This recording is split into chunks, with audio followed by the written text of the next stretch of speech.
La hora estilar ha llegado. Por eso te traemos la entrevista del día en tu distrito informativo. Está con nosotros ya aquí, bueno, que lo hemos esperado con muchísimas ansias en varias ocasiones, pero gracias a Dios está con nosotros. Es el director de la Oficina Nacional de la Defensa Pública, el licenciado Rodolfo Valentín Santos. Muy buenos días y bienvenido. ¿Cómo está? ¿Se puede pegar bien al micrófono, por favor? Ajá.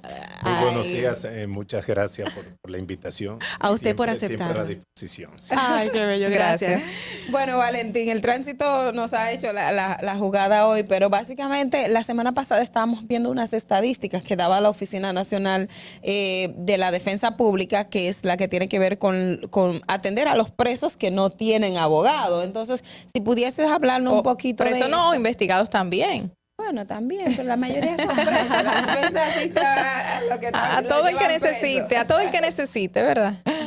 Así es. La defensa pública... Pégate un poquito, ajá, es unidireccional. Muy bien. La defensa pública, en sentido general y a nivel nacional, lleva prácticamente el 87% de los casos penales a nivel nacional. Adultos mayores, u ordinario, como le decimos. Y de niños, niñas y adolescentes llevamos el 100% de los casos penales. Ah, sí. Wow. Esto quiere decir que en los primeros 9 meses del año nosotros llevamos 111.558 casos. Atendimos. Wow. ¿Pero en qué instancias? 107.000 ordinarios adultos y 4.000 y pico niños, niñas y adolescentes. Ay, son muchos casos. Sí, porque además de asistir a esas personas en conflicto con la ley, nosotros también damos asesoría a aquellas personas que quieren una orientación también en el ámbito legal. Valentín, a mí me llama mucho la atención y a uno también que cuando vemos procesos judiciales ves un preso que tiene una condición económica y de repente le dice al juez que no tiene abogado y tiene que asumirlo la defensa pública. Para mí es chocante esa parte. ¿Y qué se hace y qué se puede hacer cuando un imputado tiene condiciones económicas pero dice que no tiene abogado y el Estado tiene que ponerle uno? ¿Por qué eso? Para mí también es chocante. Sin embargo, en principio se veía la defensa pública como una institución para aquella persona que no tiene recursos económicos. Sin embargo, el artículo 176 de la Constitución del 26 de enero del 2010 establece en ese texto constitucional que la defensa pública dará servicio para aquellas personas que no tienen abogado. Y esto es entendible porque discriminaría la Constitución si establecería un parámetro para nosotros brindar la asistencia como institución del Estado. Hay un dato que yo debo de dar y es que esa persona adinerada no va a la defensa pública. Claro. No va a la defensa pública. Hemos visto casos. Sí, pero puede ser un 0.111%. No es el averaje, es una excepción. Exacto, es una excepción. Te voy a poner un caso. Nosotros como Defensoría Pública estamos apostados en los tribunales de atención permanente 24/7. Por si llega una persona y no tiene abogado, nosotros entonces asistirle. Muchas veces se da el caso de que muchos abogados juegan al aplazamiento, buscan cualquier tipo de estrategia para que no se conozca, aún teniendo abogado privado. Entonces, el Estado no puede darse el lujo de aplazar en varias ocasiones una audiencia por falta de abogado. Ahí que entran ustedes. Muchas veces los justiciables le dicen al juez, no tengo abogado, necesito que venga. El abogado no va ese día, el juez le da la oportunidad, al otro día tampoco va. Wow. Pero hay un defensor público y el Estado necesita dar respuesta.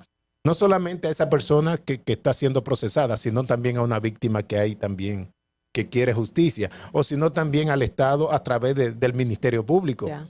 Y el defensor público no puede negarse bajo ninguna circunstancia.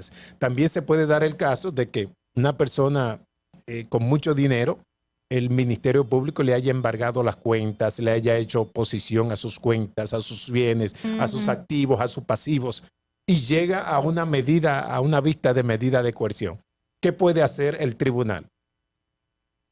tan sencillo como que designarle un defensor público Ok. para que, Valentín, como una especie de 911. ¿Tenemos darle suficientes asistencia. defensores públicos en el país? Lamentablemente no. Uy. Miren, en el 2003, porque yo soy de la primera promoción, Sí. y es el primera vez que un defensor público Asume la función asume de la titular. función de director de defensa pública. Sí. Primera vez, y del sexo masculino también. Ajá, siempre fueron mujeres. Sí, sí, sí. Oye, qué bien. Primero estuvo Rosalía Sosa y luego la doctora Laura Y Hernández. como Ahora. se le ilumina el rostro cuando dijo eso. Se siente Primero hombre, orgulloso. sí, sí. Es justo y necesario. Es justo y necesario. Mira, Entonces, ¿pero cuántos hay? ¿Cuántos existen? Mira, para el 2003, el plan estratégico, que era 5 años, se supone que en el 2008, Sí.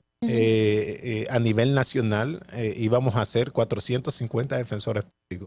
A nivel nacional. Iban a ser. 400. Sí, sí. Resulta que en el día de hoy, a prácticamente 18 años Ajá. de haberse creado la institución, 141 defensor público Para todo el país. para todo el país. Y- Por Wow. eso Wow.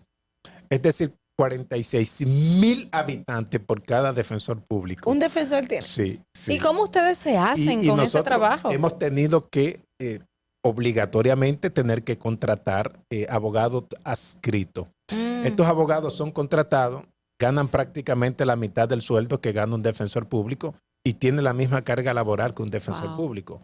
Pero pueden ejercer privado. No pueden ejercer Ah. privado, pero tampoco reciben la capacitación que reciben los defensores públicos, Oh, wow. que son de carrera en la Escuela Nacional de la Judicatura, Ujú. que duran un año preparándose un defensor público. Dura un año preparándose para luego entonces ser defensor público de carrera. Ya. Valentín, mucha gente tiene miedo de que lo asista un defensor público y lo han manifestado en medios de comunicación y es una voz populis. ¿Por qué hay temor de que no, yo no quiero que la asistencia pública se encargue de mi caso? Personas de escasos recursos que prefieren hacer el real lío para pagar un abogado. Mira, es primera vez que yo escucho eso. Ah, sí. Primera Sí, vez. sí, es primera vez que yo escucho, porque la calidad Se ha del defensor escuchado. público, la calidad del defensor público es inigualable.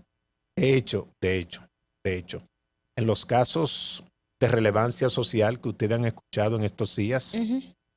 hay muchos ex defensores públicos interviniendo en esos casos. Mira, ahora, Y la gente cree que, bueno, es por costumbre, donde lo barato sale caro y que lo barato es malo. Ujú. Eso no pasa con la defensa pública, es todo lo contrario. Oye, eso. Qué y de hecho viven pidiendo generalmente en los concursos de oposición para el Poder Judicial, para la Fiscalía, Wow. oficina de abogado privada, generalmente viven pidiendo defensores públicos y pasan defensores públicos a esas instituciones, Wow. precisamente por su preparación. bueno, aunque lo de que mencionaba Carla, anteriormente se daba mucho, el Ujú. tema de que por la calidad de los defensores se han preparado. Ahora, Valentín, esto que acabas de comentar también, el Estado hace una inversión en un defensor público, igual que con algunos jueces. Luego de que se preparan, salen de la defensa pública o salen de los tribunales. Entonces, el Estado está haciendo una inversión en un personal que no va a estar al servicio del Estado en equitiempo. ¿Cómo se puede manejar esa parte y si es legal hacerlo? Tiene mucha razón. Fíjate que nosotros teníamos en el 2019 prácticamente 5 o 6 años sin realizar concursos para defensores públicos por falta de presupuesto. Ujú. Y yo con el presupuesto que encontré pude realizar un concurso para defensores públicos. O sea que sí se podía. Se podía. ¿Y Se qué pasaba? podía. No sé, pero se podía. Ujú. Y de hecho teníamos el seguro básico y pude darle antes de la pandemia seguro complementario a los defensores públicos. No tenían bono educativo. Se lo di ¿Cuánto con el gana mismo un defensor presupuesto. público, Valentín? Hay 3 categorías, defensor público 1, 2 y 3. Tienen una diferencia prácticamente de 10,000 pesos. El defensor categoría número 1 gana 74,000 pesos. Nada. Ya ustedes Wow. pueden ver más o menos. Para una carga laboral. Sí, para la Claro, y carga laboral. ¿cómo se hacen ustedes si un defensor público tiene tantos casos? ¿Cómo hace para trabajar y hacer un buen desempeño? Mira, realmente un defensor público diario lleva 4 y 5 casos. Diario. Sí, y la experiencia lo hace ser cada día más especialista en el tema de la litigación, en el tema de lo procesal penal y la teoría del delito.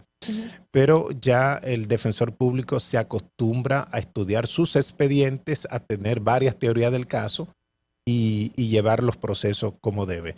No te digo que tiene 20, 15, 30 diarios, ¿no? Puede tener 4, 3, 5 y eso lo dominábamos nosotros. Cuando yo pasé a ser director, yo dejé 654 casos. ¿Qué tenías? Que tenía Asignado. Usted a su asignados. cargo, wow. Así es. Ya yo tenía 17 años, lo que lleva la institución como defensor público y ocupé todos los rangos dentro de la institución y llegué a ser incluso el primer defensor público de República Dominicana o primer abogado como defensor interamericano ante la Corte Interamericana de Derechos Humanos.